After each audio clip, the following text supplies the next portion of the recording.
Hi everyone, this is What the Fuck Are We Doing? Um, I'm Corinne. I'm the co-host for Alicia, but she's priorly occupied today, so I guess I will be running this segment today. So it's a lovely day here, guys. Well, to give you some background about what the fuck are we doing is about, it's literally where we discuss everything and anything. We came up with the random idea sitting on the porch where we usually discuss anything and everything. So we decided to bring it to you as we thought we may sometimes talk some sense. So straight from our house to your ears, I guess. Today, I just first want to discuss something with you guys because I don't know if I'm the only one that does this, but if I am, I highly doubt I am. But do you ever drive your car and it's so low on petrol? It says like you got this much K's left to go, and you're just like, nah, still make it home. I'll fill it up tomorrow. Like, in my defense, I live like 500 meters away from the closest petrol station. So I'm good. I can fill it up tomorrow. I made it home, but still, I need to stop doing that. It's apparently not good for your car. So don't do that. I'm not promoting people doing that. It's not good. Always make sure it's quarter and up.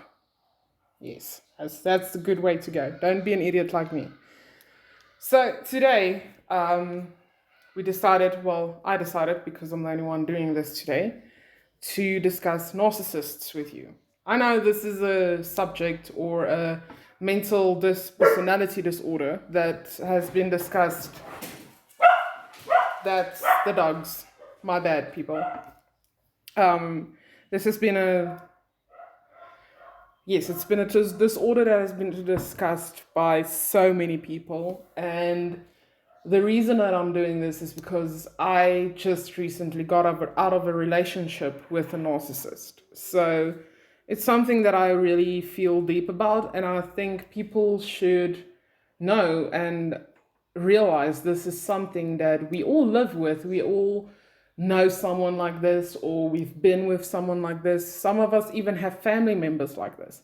But today I'm basically going to concentrate on the dating of a narcissist, the things that you can expect, the signs that gets thrown to your side. So I got this nice little article about it. I can't remember who wrote this. I'm sorry. Yeah, you guys are gonna have a lot of this, so be patient. Love us. We're good people. We're funny people. Today's is just a bit hardcore, but tomorrow when Alicia's home, we'll do a lighter subject for you guys. But this is something that I really wanted to discuss with people, and wanted to do my part in getting it out there for everyone to realize this is really a sore subject. I know some people are gonna not like the fact that I'm going to discuss this, but needs to be done. So the article's name is 11 Signs You're Dating a Narcissist and How to Get Out of It.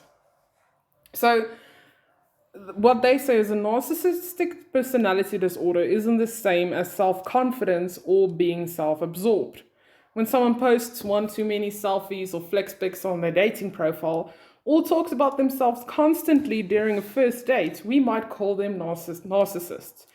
Well, I'm sorry, but I don't agree with them there. Like, I wouldn't call them a narcissist. I just usually call them a douche or self-absorbed or a douchebag or an asshole. There's a lot of other words. But I mean, if people like too many selfies, I mean, I'm sorry, but for me, like, I need to take like 30 selfies to get a good one.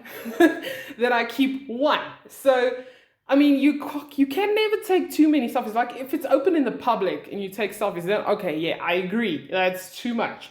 But I mean, even the comfort of your own home. Like, do what you want, man.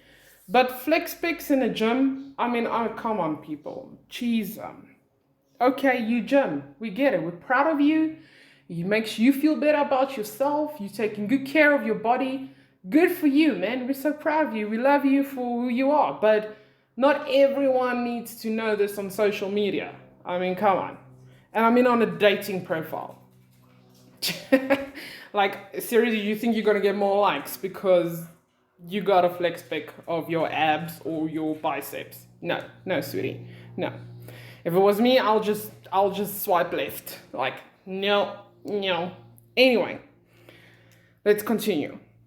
So they say, yeah, but a true narcissist is someone with narcissistic personality disorder. It's a mental health condition categorized by the following points: an inflated sense of importance, a deep need for excessive attention and admiration, lack of empathy for others, often having trouble with relationships.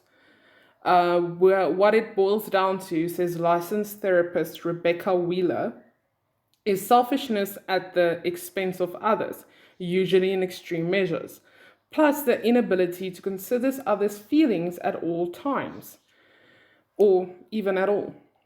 Narcissistic personality disorder, like most mental health or personality disorders, isn't black and white. Narcissism falls on a spectrum, explains Beverly Hills family and relationship psychotherapist Dr. Fran Wolfish, author of The Self-Aware Parent. Wow, there we have it. We've got it from the smart people.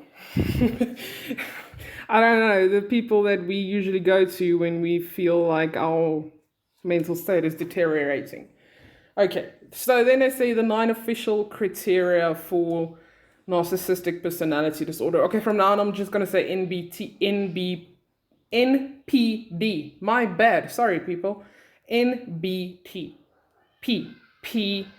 Okay, that is the abbreviation for narcissistic personality disorder. Like, people, you're going to hear our bloopers because we feel we want to keep things real with you.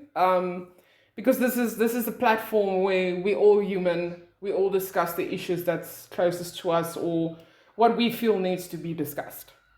But anyway, so the 9 official criteria are the following: grandiose sense of self-importance, preoccupation with fantasies of unlimited success, power, brilliance, beauty, or the ideal love.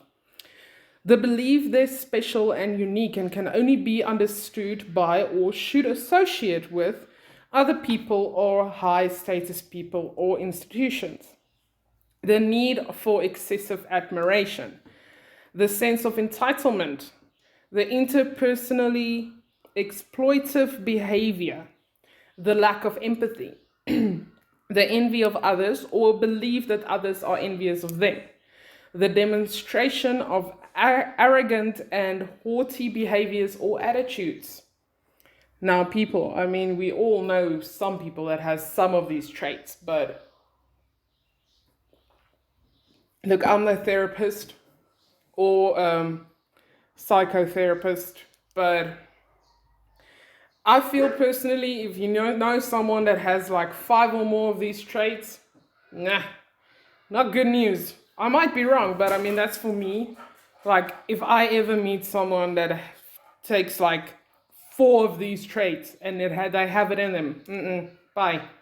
You know, just get the fuck out. It's like, oh, jeez, I'm swearing like this. Like, this is a podcast. My mother must not hear because she will throw me with the Holy Bible. That is honestly what she'll do. Okay, so now we're getting to the 11 signs that you might be dating one. So bear with me, people. It's quite some paragraphs here to be read. And I want to read it to you guys because I want you guys to get all the information that you can.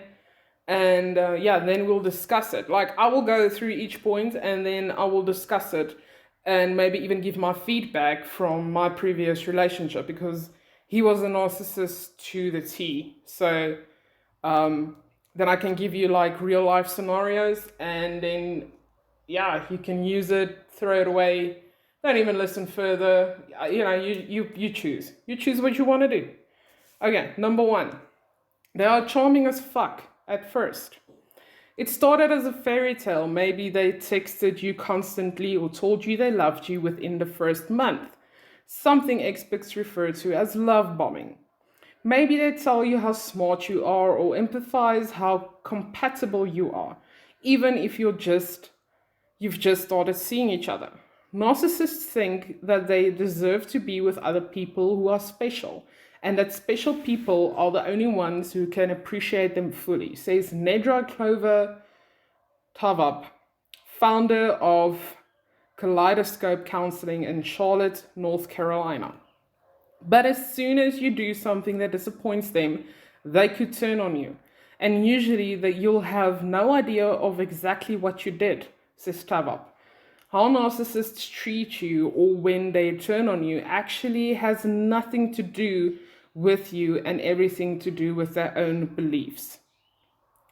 Wheeler's advice: if someone came on too strong at the beginning, be wary. Sure, we all love to feel lusted for, but real love has to be nurtured and grown. If you think it's too early for them to really love you, it probably is. Or if you feel like they don't know enough about you to actually love you, they probably don't. Wheeler says people with NPD will try to manufacture superficial connections early on in a relationship. Now, I can 100% relate to this. When we met during lockdown, okay, so we're in South Africa, and our lockdown started end of March. I think the 26th of March. I am not 100% sure, so please don't quote me on it. Our lockdown started then, and I met him during lockdown. I invited him for coffee. So yeah, I broke the rules, people. I'm sorry. He came over for coffee, and he was this, I don't know, he was this nervous wreck on my porch, and he was babbling on about everything and everyone, and it was just the cutest thing ever for me, because I was just like, oh, you cute, I see you, you know? And as time went on, because then we found out that Alicia, whom I'm the co-host to, is actually his not long lost, but far related family. So she is his cousin. And so her birthday came up and he came over, and I don't know, it's just like he never left. So, well, I was just like, well, let's go with it. And we moved in together. And within the first 3 weeks of dating, he said that he loves me. And I don't know, I looked at him as if I was looking at my ice cream cone that has just fallen on the floor. Because I was flabbergasted. I didn't know what to say. I just knew I'm not going to say it back because I don't feel the same. So he was a bit disappointed that I didn't say it back. You could see he was not all there for the rest of the evening, but he came around. And yeah, at the beginning of a relationship, he kept making these lovely promises, oh, we're going to do this, and I'm going to take you there, and I'm going to help you to go and study what you want to study, and, all these things. And at the end of the day, it just never realized, and I should have known this was all bullshit, but I don't know. My honest opinion for me was I didn't want to be alone. So I dealt with the shit. But knowing what I know now, because I've never dated a narcissist before him, never. So knowing what I know now, no, hell no. I will run for the hills, people.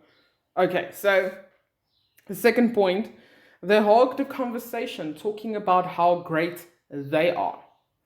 Narcissists love to constantly talk about their own accomplishment and achievements with grandiose, says psychotherapist Jacqueline Kroll of Mind Rejuvenation Therapy. They do this because they feel better and smarter than everyone else, and also because it helps them create an appearance of being self-assured. Clinical psychologist Dr. Angela Grace, PhD, MED, BFA, BEd, that's a lot of Yeah, shit. Adds that narcissists will often exaggerate their accomplishments and embellish their talents in these stories in order to gain admiration from others. They're also too busy talking about themselves to listen to you. The warning is two-part here, says Grace. First, your partner won't stop talking about themselves, and second, your partner won't engage in conversation about you. Ask yourself, what happens when you do talk about yourself? Do they ask follow-up questions and express interest to learn more about you, or do they make it about them? Now, Chisholm, this one hit it on the nail, because he would stand and he would just talk about all of his accomplishments, all of his degrees that he has, his businesses, everything. But at the end of the day, there was never proof of it. I never saw proof. I don't know if anyone else did, but I didn't. So actually, at the end of the day, according to me, he was just talking a load of shit. That's basically, and yeah, he would ask me something like, "How was your day?" And I would say, "Oh, it was fine. You know, work was work." And then he would just ramble on about his day, like, "This happened to me, and these people screwed up," and and then he would get aggressive about it. So I think he had it a bit worse than these people, but it's not. I don't know. It's not something that you realize whilst you're in the relationship with this person, because you still feel like you're in love and this is gonna work out, and I can see myself with this person for the rest of my days, grow old with each other on a porch somewhere. Yeah, no, no. So the third point, they feed off your compliments. Narcissists may seem like they're super self-confident, but according to Tavab, most people with NBD actually lack self-esteem. Wow. They need a lot of praise, and if you're not giving it to them, they'll fish for it, she says. That's why they're constantly looking at you to tell them how great they are. Narcissists use other people who are typically highly empathetic, my bad, people, to supply their sense of self-worth and make them feel powerful. But because of their low self-esteem, their egos can be slighted very easily, which increases their need for compliments. Add Sharon Pekar. I definitely said that wrong. Okay, people reading tip. Folks who are actually self-confident won't solely rely on you or anyone else to feel good about themselves. Now, see, this is true because he didn't pass away, people, sorry. He's a developer in IT and stuff. So every time that he did something, now, people, I do not love technology. Okay, like if my phone can do phone calls and WhatsApps, that's good. That's all I need it for. But he was like next level. He was into robotics and all that shit. Okay, so every time he would make something or create something or code something, he would come and he's like, "Yeah, I did this, see what it can do." And I'm like, "Okay, yeah, that's great, And then he would get pissed off at me because I didn't say what he wanted to hear. I didn't go on and on and on about his accomplishment. But meantime, dude, I'm dealing with my own shit that I don't want to tell you about, so it's fine, but come on. I don't like technology, so I'm not going to make this big hype about it. I'm sorry, people, but I'm me. I'm not going to do that. I'm not going to lie to your face and tell you, "Oh, I love it so much," when in reality, I hate it. I'm going to tell you, "You know what? This is fucked up. This is stupid. So there you go. On your way. You might be mad, but I'm happy. I'm pleased with myself. I'm content. So bye." Anyway, the more I'm talking, I feel like I've got a problem, but okay. I will deal with that in my own time.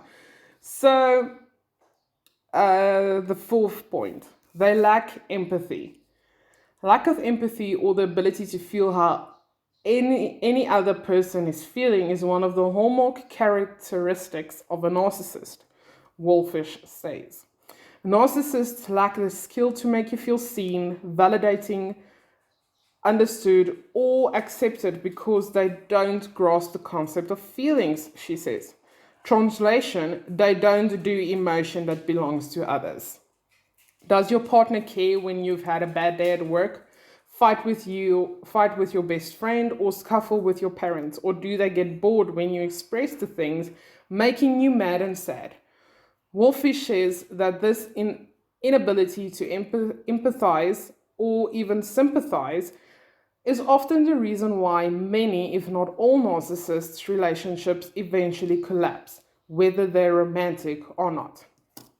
Now, see, people, this should have been the red light that made me stop to go into this relationship, because he actually admitted to a few of us that he has no empathy.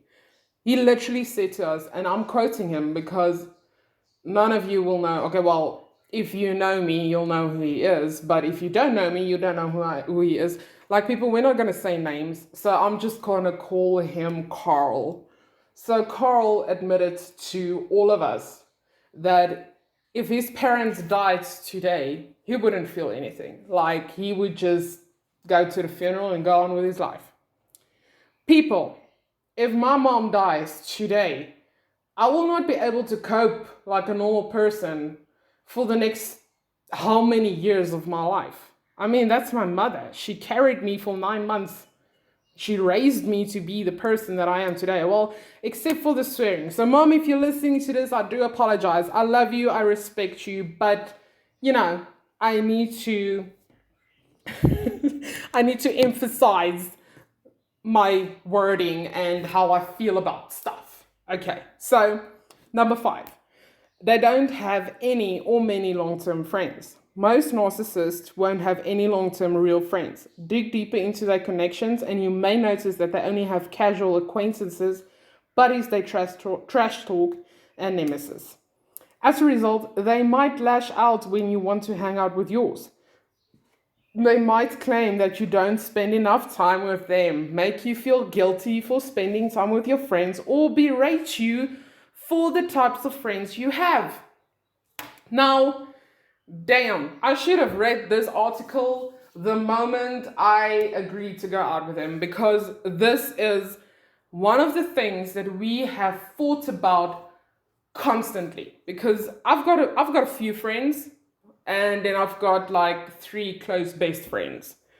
But what happened was, every time I would go out for like a drink or two with my friends, he would simply say, "You're ditching me, you don't want to spend time with me. I told you how I feel about this because my exes did this to me, and now you promised you're not the same, but you're the same. But it's fine, I'm used to being alone and depressed." That was his words to me, in short. Like, he would send me, people, I'm not lying to you. God is my witness, I'm not lying to you. He would bombard me with messages on WhatsApp. From the moment I leave the house, and I would send him a live location so he could know where I was. I mean, that's what you do. Well, that's what I do when I'm in a relationship. So he would bombard me with messages, and I'm talking about almost like 5 messages per minute. And it would just be like, doof, doof, doof, doof, doof, doof, And at the end of the day, I wouldn't go in and read them because I'm busy talking with my friends and catching up on what's going on in their lives. And then when I eventually look at my phone, there's like 20-something messages waiting for me. And I'm just like, what the actual fuck? Like, honestly. People, I do apologize for my doggo. She is still new in a new environment, but she protects the house for every leaf that blows. So I do apologize. You will hear her in the background, but she's lovely. She's a lovely kiddo. Anyway, number 6.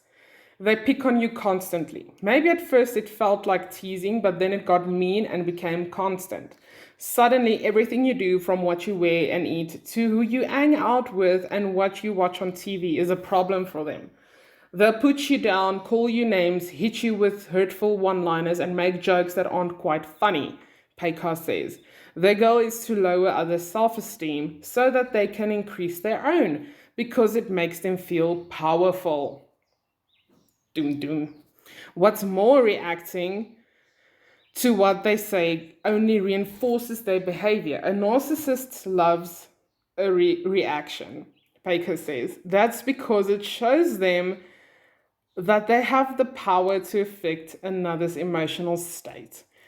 Warning sign: if they knock you down with insults when you do something worth celebrating, get away. A narcissist might say, you were able to do that because I didn't sleep well, or some excuse to make it seem like you have an advantage that they didn't have, Tavop says. They want you to know that you're not better than them because to them, nobody is. Now, with this, I can relate a little bit. Like, I feel my ex was a sneaky narcissist. He would be a narcissist when it suited him. But there was times where he would, like, the TV shows I watch. Like, I like to watch true crime documentaries. I love it. I love it because I like to see how people are idiots. Because they do the most stupid and selfish things for them to get caught. But anyway, so he would usually say to me, like, yeah, I don't like that. And like everything that I watched that I liked to watch, he wouldn't watch. He was just like, no, it's stupid. Like, you lowering your IQ watching it. And this is coming from someone that watched animation, like Adult Swim. Yeah. He watched that constantly, and anime. Like, nothing against people that watches anime, nothing against it. It's just like, I'm watching something that can actually teach me something, like how to kill your dumb ass and get away with it, and you're watching anime, but mine's stupid. Okay, whatever. But yeah. And then, yeah, when something happens at work that I feel proud of, like doing a lot of invoices today or got a lot of things done, he would be like, yeah, but it's because you sleep. You know, that would be literally because, yeah, you had a good night's sleep. I didn't sleep. I worked right through the whole night. And yeah, you know, it's like he was always comparing everything with each other. Okay, number 7. They gaslight you. Gaslighting is a form of manipulation and emotional abuse, and is a hallmark of narcissism. Narcissists may spew blatant lies, falsely accuse others, spin the truth, and ultimately distort your reality. Signs of gaslighting include the following. You no longer feel like the person you used to be. You feel more anxious and less confident than you used to be. You often wonder if you're being too sensitive. You feel like everything you do is wrong. Wrong. You always think it's your fault when things go wrong. You're apologizing often. You have a sense that something's wrong but aren't able to identify what it is. You often question whether your response to your partner is appropriate. You make excuses for your partner's behavior. They do this to cause others to doubt themselves as a way to gain to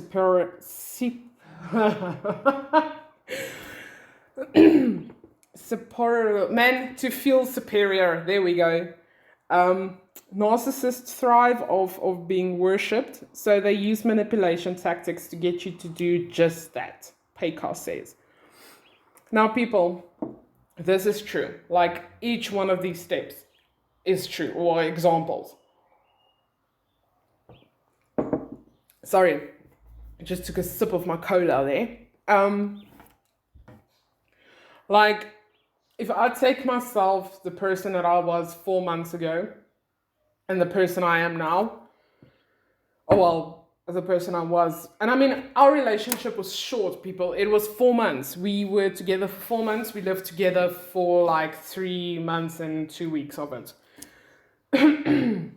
So, but in that short period of time, he changed me as a person completely. I didn't make the jokes I used to make. I didn't smile as often as I used to. I was depressed. He literally broke me down mentally to a point where I had to get help.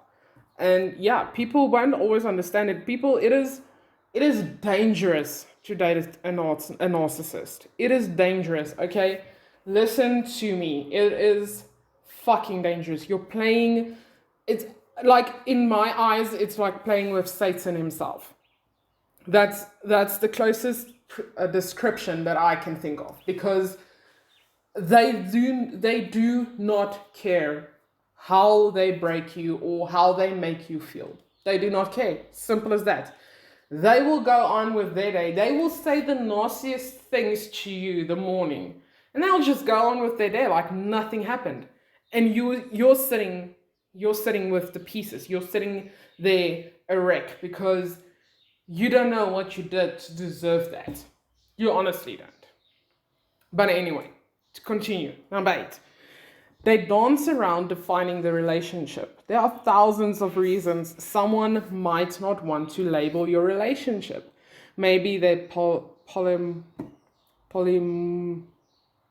you know, the one where they, yeah. Anyway, I'm just gonna, polyamorous. There we go, got it. You've both agreed to be friends with benefits situation, or you're simply keeping it casual. But if your partner is exhibiting some of the other symptoms on this list and won't commit, it's likely a red flag. Some narcissists will expect you to treat them like they're your partner so they can reap the intimate, emotional, and sexual benefits while also keeping an eye out for prospects who they deem superior. In fact, you may notice that your partner flirts with or looks at others in front of you, your family, or your friends, says therapist April Kirkwood, author of Working My Way Back to Me, a frank memoir of self-discovery.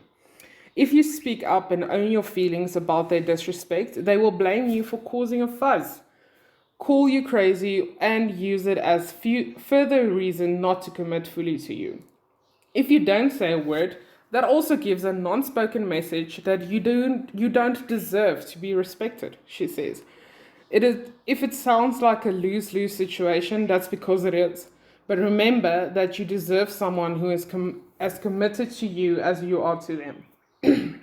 Okay, so I'm not big on social media. I don't prefer it, but I like to let people know I'm in a relationship or I'm committed to someone. So when we started dating, I asked him, will you please put it on Facebook with me so we can both be off the market? People, to the day that we separated our ways, he did not even change his relationship status from single to in a relationship. Like, you don't have to say you're in a relationship with me, that's fine, I don't care. Just put it there, you're in a relationship, because you've got chicks on your Facebook. I want them to know you're taken, you're off the market. And people, the day we broke up, like before we broke up, it was like a few hours before we decided, you know what, let's just call it quits. He sat on the porch. Now, he had a person he worked with, a lady, let's call her Clara. And from the very beginning, I told him, I do not like this chick. Like, she's dodge. Okay? I feel that she's on a way she wants you, in her own way. And he was like, no, man, don't be stupid, don't be silly. And I was like, okay, you know what, let's just leave it. So on the day that we, like a few hours before, okay, people, he sits on the porch next to me on the phone with Clara and expresses this whole conversation to me that Clara arranged, well, not really arranged, but arranged a fake party so she can get him alone. What the fuck, people? And still I was the silly one. Like shit. Anyway, let's continue. So people, please, if a man or a woman or whomever you are dating doesn't want to make a big fuss that they're dating you, run for the fucking hills, okay? Because if that person is not proud of elaborating to the whole entire world that you are theirs and they are yours, then fucking run. Then they don't deserve you. They don't deserve you as a person. That's it. They don't deserve the relationship. They don't even fucking deserve your time, man. Walk away. Okay, number 9. I am getting very much sidetracked. Okay, number 9. They think they're right about everything and they would never apologize. So, people, okay, fighting with a narcissist feels impossible. There's no debating or compromising with a narcissist because they are always right. They won't necessarily see a disagreement as a disagreement, they'll just see it as them teaching you some truth. According to Pekar, you may be dating a narcissist if you feel like your partner, if the following points, doesn't hear you, won't understand you, doesn't take responsibility for their part in the issue, doesn't ever try to compromise, while ending the relationship is the best game plan with a narcissist, will advises on avoiding negotiation and arguments. It'll make you feel crazy. The thing that drives a narcissist crazy is the lack of control and the lack of a fight. The less you fight back, the less power you can give them over you, the better, she says. And because they never think they're wrong, they never apologize about anything. This inability to apologize could reveal itself in situations where your partner is obviously at fault, like showing up for a dinner reservation late, not calling when they said they would, canceling important plans last minute, like meeting your parents or friends. Good partners are able to recognize when they've done something wrong and apologize for it. I'm going to read that again. Good partners are able to recognize when they've done something wrong and apologize for it. Now, people, that is the truth. That is like to the T. Because, yeah, with my ex, we've had multiple fights about multiple things. And yes, I'm gonna state it. I was in the wrong sometimes, and I would apologize for it. But when he was in the wrong, he would always flip the argument or the fight that I would apologize for it, thinking that I was in the wrong. Like, do you even see the kind of mind fuck that there was? It's not right, people. It's not right. That's all I'm gonna say about that. It's not fucking right. Run. Okay. 10. They panic when you try to break up with them. As soon as you back away, a narcissist will try that much harder to keep you in their lives. At first, they may love bomb you. They'll say all the right things to make you think they have changed, Pekar says, but soon enough, they'll show you they never actually changed.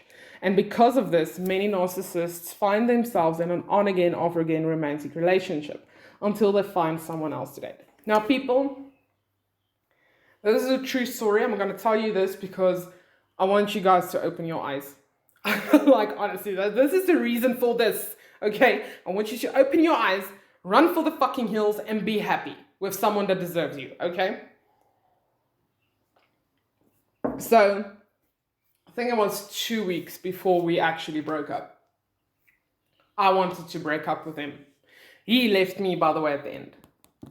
But 2 weeks prior, I wanted to break up with him. So I told him, you know what, pack your things. I want you to go. I'm done. I can't do this anymore. I can't argue with you anymore. We don't love each other anymore. We are basically just fire and oil at this stage. Because at the end, I started to, go back at him because I was just like, you know what, it can't always be my fault. There's no way. Like, I know sometimes I can be a real shitty person, but I mean, come on. So what he did for me to stay was he threatened to go and kill himself. That's what he did. He took pills and he was like, I'm going to drink these pills because I can't live without you. I'm not going to live without you.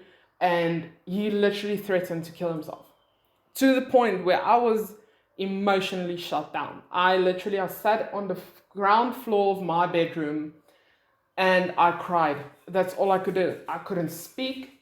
I couldn't move. I couldn't do shit. So yeah, people, it's real.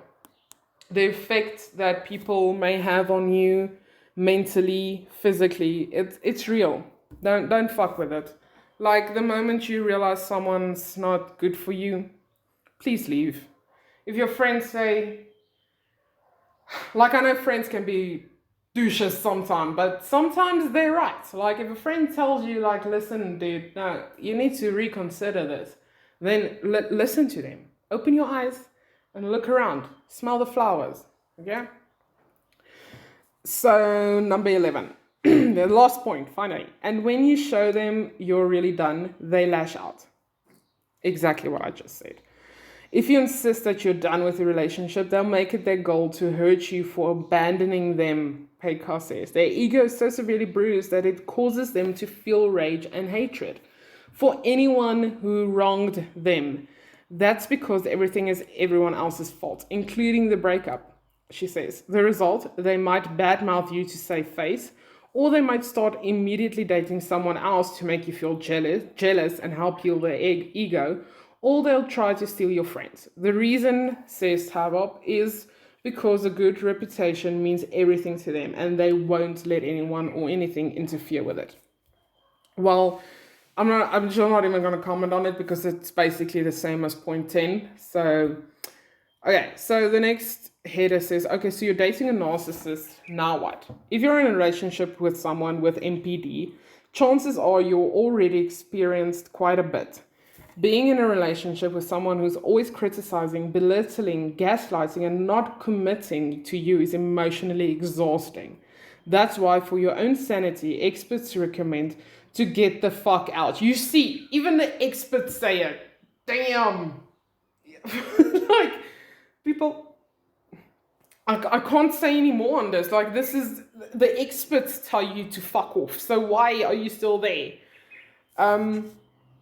Yeah, they give you like how to prepare for a breakup with a narcissist. I will post this on our Facebook page for you guys to go and read.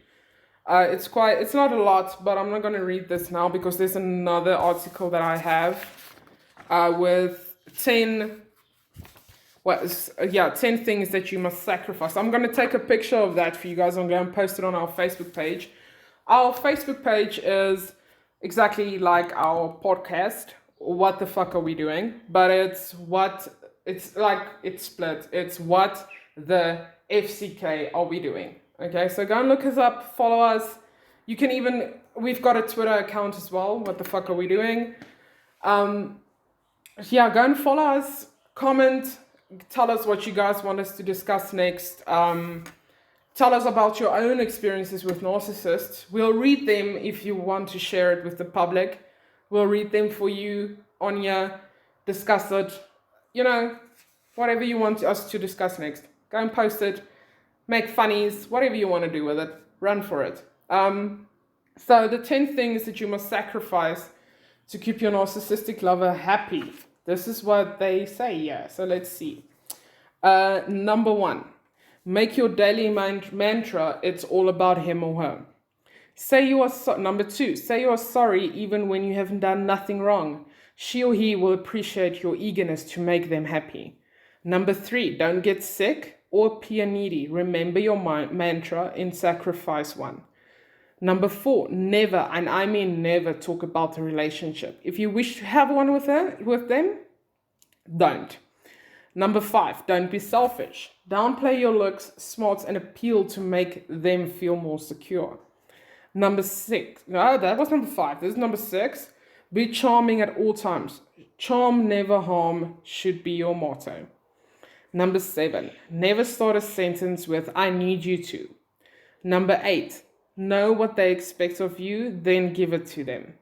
Number 9, he or she believes in the give and take relationship principle. You give, they take. Number 10, above all, never age. They will grow to hate you for this. I mean, people. It's just, what the fuck? Yeah, so that's it. That's the pages and the info that I got on it. I don't know, people, it's a reality that we all need to get behind, and it's basically, it's not a movement that I want to make, because it is a mental illness or disorder, as they call it. So, but I mean, if you feel like, if you're listening to this and you feel like, damn, I'm doing this to my partner, please go and get help. Because we're all human. We all want to feel needed and loved and, all the right feelings and emotions. But people, please take care of each other, love each other, and always treat people with kindness, because we never know what that person's going through at that stage of their lives. So even just a smile. I'm not saying go out of your way, but even just smile at people. Okay, in South Africa, because we're in South Africa, like, people will think we're weird, okay? Because if we go around smiling at people, they'll be like, what the hell do you want? They're thinking, oh, you're going to steal my car or my cell phone or something like that. I don't know. But people, yes. That's it for today's episode. Thank you for listening. I hope you enjoyed it and I hope you got something out of it. So, yes, be kind to each other, love each other, and spread the news of our podcast. And whatever you want to hear, please go and post it on our social media platforms. We've got our Twitter, we've got our Facebook page. We're going to set up a website soon. And we'll share all the details with you on Facebook and or Twitter. Yeah, so peace out, people. Love you guys. Thanks for listening.